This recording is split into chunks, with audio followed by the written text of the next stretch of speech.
we always talk about how games were better back then. Like, if you want to enjoy games like you used to, you have to play them like you used to. Blizzard doesn't care. They got what they wanted, millions of copies sold, and that's mostly due to the name of the game. A lot of us want D4, but the devs just don't either care or they're oblivious to their fan base of what we want, it said. Well, there was no specific exact complaints within that, so it's hard for me to address it, but that's just kind of like, what's the word for that? That's just kind of like your opinion, man. Like, there's not a lot of data for me to work with there. Just the devs don't either care. I don't know, like, I've seen them, like, try to fix things. Like, I've seen it, I'm in the program. And I've seen them directly ask for feedback, and then I've seen them directly listen and directly respond. I haven't been contributing as much, to be honest, as I did with Immortal, where I spent a lot of time with feedback. But I've seen it happen, so that's my opinion on that side. As far as they got what they wanted, 1 million copies sold, yeah, probably. The one thing I wasn't happy with, and the farthest I'll go towards your side, I'll offer an olive branch, which is that I would prefer if games do not have prepaid early access. Myself, all right? I don't have problems paying $70 for a game. I paid $60 for a Super Nintendo game forever ago, like, you know, whatever. I get it's hard to spend money on the games, but it's like, it's hard for me to complain about a full retail price when I have mostly played games that have infinite money caps. You have to realize. So it's like, when I go into a game, it's like, you just tell me the price of the game, and I will purchase the game if I think it looks like fun. If I don't think it was worth the money after having purchased it, I would say that was a bummer of a purchase. But I'm not suddenly going to get mad I purchased it because it's a flat fee. However, when I'm in these, like, mobile games where you're infinitely putting in stuff on, like, you know, over and over again, buying every new update or whatever that comes out, you almost feel like you're continually buying almost stock in a product and you're less and less getting excited about it. Whereas a one-time flat fee purchase of a retail game, I can take the hit on more often. And I come that from a perspective of not making a ton of money before, okay? So I understand. So that's about as far as I'll go in that. I think some of that comment is a little unfair, like oblivious to their fan base. Nah, they know what people are saying. And they know what we wanted said.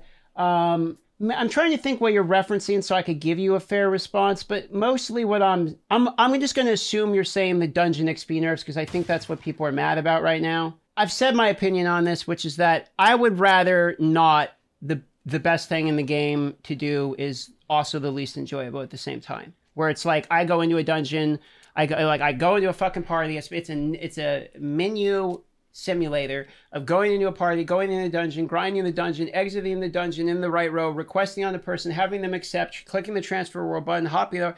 It's just bad gameplay, personally. So for that, if they're nerfing that, I would say let's take some of that nerf XP and put it elsewhere in the game. Like, in my opinion, world bosses, so that you get a big chunk of, like, dopamine XP, or these overworld events. That's my take. I don't think it's a crazy thing that once the, you know, boss shows up once a day, you get 300, you know, let's say 30% of a level. I mean, who cares? You know, it's not going to ruin the game. That's my take on that. From what I'm seeing in your comments, it doesn't look like you disagree too much. You just seem like maybe you're a little bit upset that you spent a lot of hard-earned money on the game and it wasn't what you wanted, which is a fair way to feel, but I don't think it's fair to say the devs don't care and, like, they're purposely ignoring. I think that's a little ship too far gone. But that's my response to that. For what I mean is, for me personally, I feel like they don't want us to enjoy the game. They want us to be a grind fest where people want to work 8+ hours a day just to come home, all sitting off, grind for 100+ hours, get to 70. What I'm hearing is that you are getting the value of the game for you out of completing the game, whereas this game is targeted towards the demographic that gets the value of the game out of the process of playing through the game. That's what I'm thinking. So, like, I'm actually trying to think about your thing fairly. And to be honest, I don't really want to get in, like, a $3 donation back and forth for the rest of the stream here, but I'm trying to do you justice, okay? You say, what you mean is personally, you feels like they don't want us to enjoy the game. They want us to be in Grindfest where people work 8+ hours a day just to come home and full sin, not to have to grind for 100+ hours to get to 70.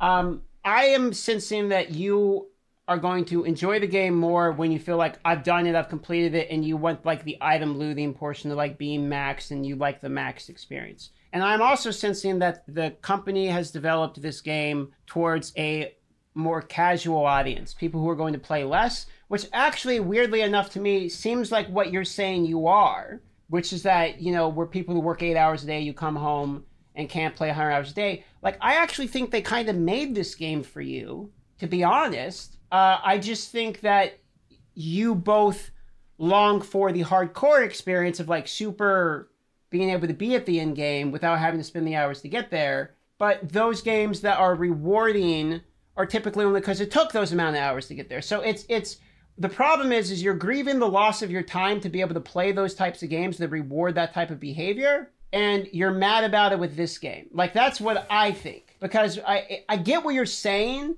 but you're also, like, somewhat contradicting yourself with your opinion is how I feel about this. But I get where you're coming from.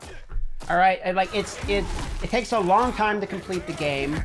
But arguably, people say at the end of the game is the worst part of the game. So I feel like slow down, look at the game when you're playing it, and realize it's not later on that I'm supposed to be having the fun. It's right now, and enjoy the process, and fuck what everyone else is doing. Play it like it's a Super Nintendo game and you don't have the internet. And I think you're going to infinitely feel better about it. I think that's what's happening. I think you said you agree 100%. So call me a gaming therapist, because the thing is I can actually feel what you're saying, because I feel that way too a lot of the times. But I just happen to have the job, which is this one, that allows me to actually be able to play these types of games. All right? Looks like we're all still friends. Flixer says, "Well, you made one of the best points I think I've ever heard. Treat this game as if you're playing a Super Nintendo game back in the day. Being 32, this hits home and makes a lot of sense. I appreciate you diving in this and giving me your understanding." Look, first of all, I'm 32 also. All right? Just to give you a peek. We're of the same age, brother. We were born in 91, right? I have watched games go from something that we came home as like a Christmas present in and of itself, because it's a new game and no one knows what's under the cover, all right? And you put it in, and next to you is your favorite person in the world, probably a sibling, all right? And you turn on the game, or you watch your dad turn on the game, your mom, whatever, all right? And you guys have this like, what's going to happen? And now you zoom forward 30 years, and you're in a game, you know everything about it. You pre-ordered it like 6 months before the fucking thing's even out. You've ate the goddamn KFC sandwich that have the cosmetics that you're probably never even going to use. Like, you've got the game solved in your head before you even open it up. And look, I'm not trying to preach against my own job, which is I quite literally give you guys tips and guides and stuff. Like, look, the reality is like, I love you guys for watching them, but these games are also like, they are best played blind, because what the devs don't think before they launch it is this person has seen the entire game already. Bro, how many of you guys skipped the campaign because you've already fucking seen it and you haven't even played it yet? The story is half the game. Spoiler alert. We always talk about how games were better back then, but then we treat them like they're now. Look, if you want to enjoy games like you used to, you have to play them like you used to. Which is not instantly going into it looking to hate, not doing a million different microtransactions and pre-orders. You buy the game at retail, you play it and say, fuck what everyone else is doing. You think what you think about it, and then after that, maybe you look into the community. That is what I would do on any game you ever want to play. It's not what I do, because I am like all of you, and we're all going to fucking do it anyway. Now, I'm not saying there aren't a lot of bad cash grab early access Steam games or anything. Okay, there's a lot of them, but there is a percentage of this that is our fault. Can we? That's all I'm saying. You know what? Props to the guy who donated and made the point. Because, you know what, man? You're the first person who ever listened to my opinion, processed what I had to say, and then said, you know what? I agree. Honestly, I've been live streaming 10 years. It's fucking weak as fire. I had someone change their mind in 2023.